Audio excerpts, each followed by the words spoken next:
Hello बच्चों, कैसे हैं आप सब। आज मैं आपको पढ़ाने जा रही हूँ ग्रह व्यवस्था के पद या सोपान।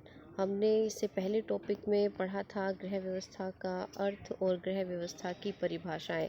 तो उससे आगे हम आज बढ़ेंगे। अपना जो हमारा टॉपिक है वो आज सेकंड टॉपिक है, क्लास 9 का सेकंड चैप्टर का दूसरा टॉपिक हम कवर कर रहे हैं आज। जिसका जो टाइटल है वो है ग्रह व्यवस्था के पद या सोपान।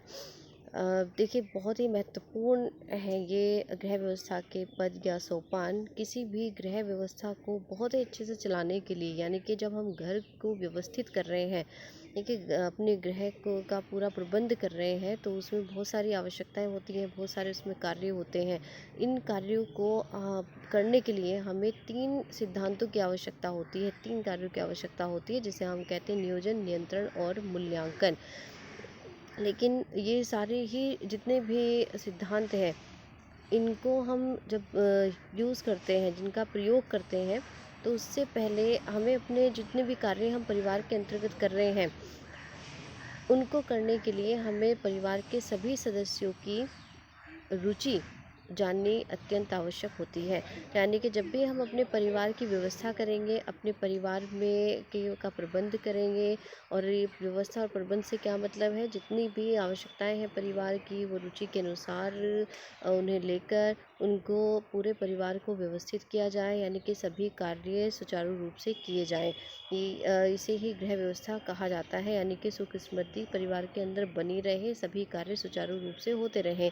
और इन कार्यों को सुचारू रूप से करने के लिए 3 पद या सोपान की आवश्यकता होती है। कभी कभी एग्जाम में ये भी आता है कि ये बताइए कि गृह व्यवस्था के कितने पद होते हैं, क्योंकि बहुत ही इम्पोर्टेंट है।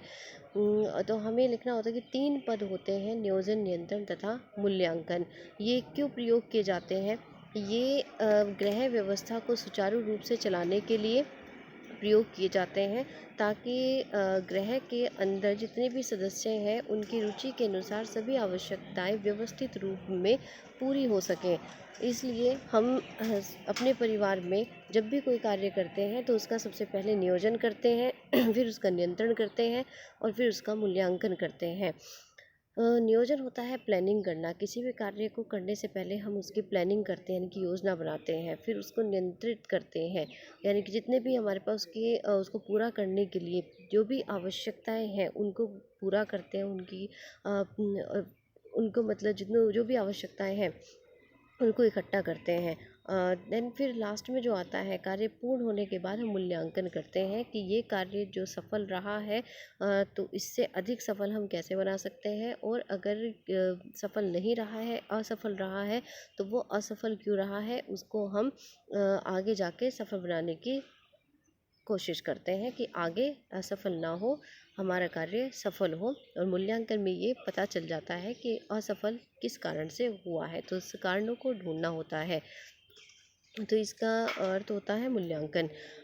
जैसे ग्रह व्यवस्था को सुचारू रूप से चलाने के लिए कुछ सिद्धांतों का सहारा लेना पड़ता है। परिवार के सदस्यों की रुचि के अनुसार ही कार्य व्यवस्था होनी चाहिए। ग्रह व्यवस्था के अर्थ संबंधी विवेचन द्वारा स्पष्ट होता है कि ग्रह व्यवस्था की प्रक्रिया के मुख्य रूप से 3 पद या सोपान है। ये पद या सोपान इस प्रकार है: नियोजन, नियंत्रण तथा मूल्यांकन। तो आगे चलते हैं। ये फ्लो चार्ट आपको बनाना है। फ्लो चार्ट इसलिए कि अगर हम फ्लो चार्ट के जरिए शो करते हैं, तो एक एग्ज़ाम में भी हम अच्छे नंबर ला सकते हैं, क्योंकि हमने बहुत अच्छे से इसको बता दिया कि ग्रह विज्ञान के पद या सोपान है कौन से हैं, फ्लो चार्ट के जरिए हमने बता दिया। तो एक पेपर पर हम इसको अलग से फ्लो चार्ट को बनाएंगे। नियंत्रण, नियोजन, मूल्यांकन। अब इसमें आप देख रहे हैं फ्लो चार्ट में कि मैंने 3 लिखे हैं। नियोजन पहला है, नियंत्रण तीसरा। इनको हम अलग अलग नहीं, ऐसे नहीं लिख सकते कि पहले नियंत्रण लिख दिया, फिर नियोजन लिख दिया, फिर मूल्यांकन लिख दिया। देखिए, ये भी विशेष तौर से आपको ध्यान में रखना है। सबसे पहला जो है वो नियोजन है, आप इसमें नंबर 1 लिख सकते हैं। नियंत्रण पर नंबर 2 डाल दीजिएगा, मूल्यांकन पर नंबर 3 डाल दीजिएगा। ठीक है, ऐसा नहीं है कि हम भूल गए तो नियोजन हमने बाद में लिख दिया। तीनों स्टेप कंटिन्यू ऐसे ही चलेंगे: नियोजन, नियंत्रण, मूल्यांकन। उसके बाद में मूल्यांकन में मैंने 2 लिखे हैं। तो इसका अर्थ जो है, मूल्यांकन यानी कि 2 तरीके के हैं, सापेक्ष और निरपेक्ष, यानी कि 2 तरीके से हम मूल्यांकन को करते हैं, सापेक्ष और निरपेक्ष, जो कि आगे पूरा मैं आपको इसके एक्सप्लेन करूँगी।